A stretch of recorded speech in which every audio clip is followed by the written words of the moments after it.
자, 속이 뻥 뚫리는 특급주. 지난 종목 중에서 특이 종목도 한번 살펴보도록 할게요. SCI 평가 정보가 55%의 높은 수익률을 보여줬습니다. 단 순위권 밖에 있었거든요. 10위권 밖에. 근데 어떤 그림이 있었는지 한번 좀 살펴보도록 하죠. 자, 그리고 이제 테스나 저번 주에 나간 종목도 한번 살펴보도록 할게요. 이 24시 차트가 좋은 게, 이 속이뻥 차트가 좋은 게요. 뭐냐면 우리가 주식을 할 때 시장이 안 좋아지고 나면 어떤 현상이 발생하나요? 우리가 요때 매수가 한 겁니다. 요때 매수를 하고 옆으로 계속 깁니다. 예, 그러니까 시장이 안 좋았으니까 여기서 매수하고 검은색 아래에서 매수하는 거죠. 매수하고 계속 깁니다. 빠져봤자 견딜 수 있는 정도의 구간으로 빠졌다가 올라온다는 거예요. 만에 하나 여러분들이 여기서 사셨어요. 여기 구간에서 샀다. 그러면 견딜 수가 없죠. 마이너스 30% 40% 넘어가게 되면 당연히 손절하지 않습니까? 손절 안 할래 안 할 수가 없는 거죠. 근데 여기서 샀기 때문에 견딜 수가 있는 겁니다. 기다렸다가 검은선 아래에서 샀기 때문에 시장이 안 좋아서 밀려봤자 뭐 7, 8% 내외 정도 밀리다가 터지기 시작한 그런 종목이다라고 보시면 되겠고요. 아무튼 결과론적으로 55.6%로 굉장히 강한 그런 흐름을 보여줬습니다. 자, 그리고 지난주에 나간 테스나도 한번 살펴보도록 하죠. 자, 검은석 아래 내려올 때 사면 된다라고 항상 말씀을 드렸습니다. 테스나 사고 싶어요 그래가지고 여러분들 나중에 이렇게 막 추격 매수하시고 이런 분들 계시는데요. 그러지 마시고요. 예. 이런 데서 막 들어가시거든요. 그러지 마시고 주식은 어떻게 하는 거라고요? 제가 이제 표시해 놨습니다. 요날 그 방송에서 설명을 드린 거예요. 음봉 내려오고 검은석 찍었으니까 그냥 방송에서 얘기하는 겁니다. 그 이후에 바로 뜨는 거죠. 22%. 일주일 만에 이 어려운 장에서 22%가 뜨는 겁니다. 아, 사자마자 바로 이런 수익이 나오는구나. 기다렸다가 매수하면 급할 필요가 없다. 그리고 힘든 장일수록 어려운 장일수록 자, 부자와 가난한 사람의 차이가 가장 큰 게 뭔지 아세요? 부자는 자금을 지킬 줄 알죠. 주식으로 여러분들 계좌를 부자가 되게 만들려면요. 자금을 지키는 투자를 하시면 돼요. 자금을 지킨다는 얘기는 뭐예요? 이렇게 검은선 내려왔을 때까지 기다렸다가 천천히 매수하시라고요. 남들보다 싸게 매수하면 자금을 지킬 수 있다는 것을 명심하셔야 됩니다. 자, 그러면 이제 우리 그 가족 여러분들과 이게 굉장히 자료가 많은데요. 가족 여러분들과 3월 달부터 가족 여러분들에게 정보를 저희가 드리고 그동안 이제 그 차익 실현했던 종목들의 목록인데요. 3월 달부터입니다. 정말 많죠, 여러분들. 손절도 당연히 있습니다. 5월 달 들어와서 시장이 안 좋을 때 손절도 했고요. 근데 상당히 많은 종목이 이렇게 쫙 있습니다. 뭐 KC코트로는 54% 수익 났었고 뭐 이렇게 손절한 것도 있어요. 보시게 되면 많이 있습니다.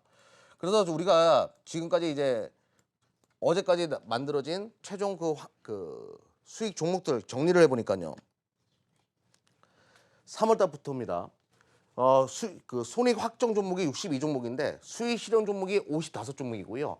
손절 종목이 7종목이었어요. 엄청난 확률을 보여주죠.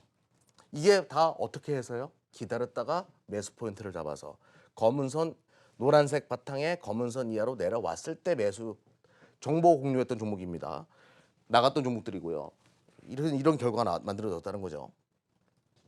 그래서 한번 또 보시게 되면 이제 최근에 그 가족 여러분들에게 보내드렸던 정보인데요. TK 케미칼 뭐 2,965원 뭐 이렇게 나왔습니다. 뭐 검출 5월 8일 날 나갔던 거 차트 한번 보자고요. 어려운 장이었습니다. 자, 요 자리였습니다. 검은선 내려오는 거 보고 나간 거예요. 뭐 시장이 안 좋아서 밀릴 수도 있지만 어떻게 됐습니까? 조금 밀리죠. 조금 뭐 흔들다가 바로 터진 거예요. 이것도 뭐 20% 이상의 수익을 만들어냈던 종목이고요. 자, 한창재지라는 종목인데요. 요것도 2,820원 이렇게 매수 기준 검출되었던 종목입니다. 자, 5월 7일 날 나왔던 종목이에요. 확대해서 보시게 되면 5월 7일 날. 그럼 어떤 자리였는지 지금부터 한번 살펴보자고요. 차트 보면서. 제가 표시한 요 자리입니다. 표시한 대로 노란색 들어오고 나서 찍고 돌아서는 구간, 다시 한번 찍는 구간에서 잡은 거고 이렇게. 이것도 30% 이상의 수익이 만들어진 종목이에요. 이 힘든 장에서도 노란색 바탕에 찍는 종목들을 선택하게 되면 좋은 수익이 난다는 거를 여러분들이 잊어서는 안 됩니다. 그리고 이제 지금부터 우리가 봐야 되는 종목도 한번 살펴보자고요. 기존에 4월 16일 날 검출했던 종목이고요. 우리 가족 여러분들에게 공유했던 종목입니다. KC코트레 4월 16일 날 차트 보면서 자, 오늘 어떤 자리에 왔는지 한번 보자고요. 4월 16일 날 검출되고 그 다음 날 상한가 같은 종목이에요. 근데 지금 다시 안으로 들어가가지고 시장이 안 좋으니까 민기적거리면서 놀고 있죠. 이런 종목도 급등의 소지가 있다. 이렇게 보시면 됩니다. 자, 오늘 속이뻥 종목 첫 번째 종목은 KC 코트레일이었고요. 자, 두 번째 종목 살펴보도록 할게요. 지난주에 나갔던 신라코리아랑 똑같은 공식을 가지고 있는 기업입니다. 자, 노란색 들어오고 나서 한 번도 안 쉬고 계속 올라가다가 딱 찍었어요. 지난주 윤활 방송에서 말씀드렸습니다. 찍었다고. 그러고 나서 좋은 수익률 보여주죠. 뭐 새우가 기준으로 한 10% 정도의 수익을 보여주는데요. 신라코리아. 바로 이런 공식을 가지고 있는 겁니다. 처음으로 찍는 것들. 높은 시세, 대시세를 주고 처음으로 찍는 종목. 자, 대한항공 우선주입니다. 대한항공 우선주. 노란색 들어오고 나서 계속 올라가다가 자, 처음으로 내려오고 반등 나왔다가 오늘 쌍바닥을 딱 찍은 그런 상황이라고 보시면 돼요. 대한항공 우선주. 다음 종목. 아, 내가 사고 싶었는데 했던 호텔신라. 급하게 들어갈 필요가 없다고요. 어디서 들어가면 된다고요? 검은선 아래 내려왔을 때 사면 된다. 이것도 처음으로 들어온 종목이다. 그리고 퀴즈 종목 하나 나가도록 하겠습니다. 퀴즈 종목. 자, 이 종목은요. 계속 빈번하게 뜨는데요. 반도체 관련된 종목이기도 하고 미세먼지 관련된 종목이기도 하고 사물인터넷 관련된 종목이기도 합니다. 이 종목의 이름을 내일 노란톡에다가요. 오전 11시에 올려놓도록 하겠습니다. 자, 보십시오. 반등 나왔죠? 검은선 내려왔다가 급등 나왔고 검은선 내려왔다가 급등 나왔고 검은선 내려와서 지금 민기적거리고 쉬고 있는데 쉽게 안 무너지죠. 터지게 되면 강한 시세가 나올 수 있는 종목입니다. 그래서 오늘 속이뻥 종목은요. 이렇게 정리하도록 하겠습니다. KC코트레일, 대한항공 우선주, 호텔신라. 요 종목은 잠시 후 온라인 강의랑 그리고 내일 카톡 플러스 친구를 통해 가지고 죄송합니다. 노란톡 친구를 통해 가지고 제가 올려놓도록 하겠습니다.